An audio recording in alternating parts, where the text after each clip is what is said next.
নমস্কার। আজকে আমি বানাবো পটলের খোসা বাটা। পটলের খোসাটাকে আমি ধুয়ে রেখেছি, এখানে কড়াই বসিয়েছি। এবার তেল দেব।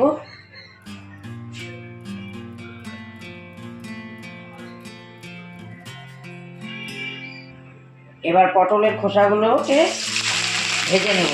এর মধ্যে আমি কয়েকটা লঙ্কাও দিয়ে দিয়েছি। একটু নুন হলুদ দিয়ে হলুদ দিয়ে দিলাম।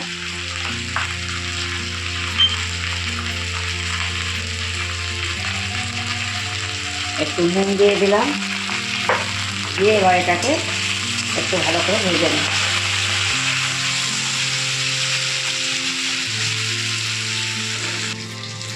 পটলের খোসাটা এই যে এরকম একটু ভেজে নিলাম।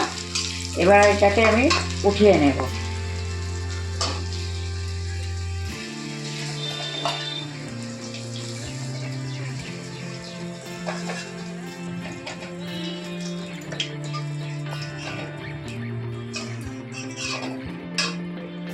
এবার এই কড়াইয়ে আমি কালো জিরা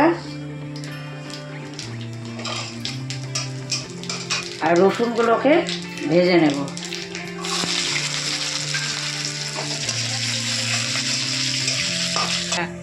রসুন কালো জিরা আমার ভাজা হয়ে গেছে।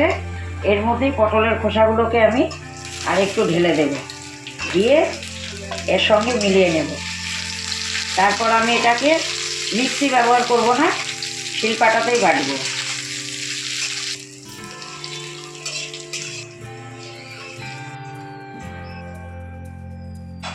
পাটার মধ্যে আমি ঢেলে নিয়েছি, এবার বাটবো।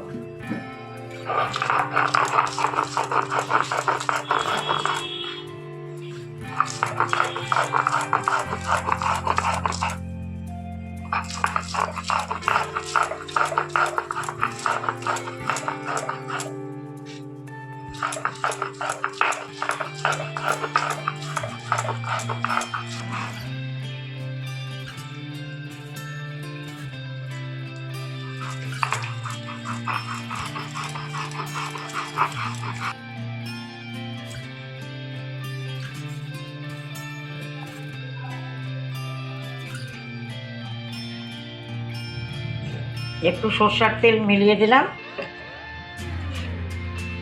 এই যে আমার পটলের খোসা বাটা রেডি। আপনারাও বানিয়ে খেয়ে দেখবেন, ভালো লাগবে।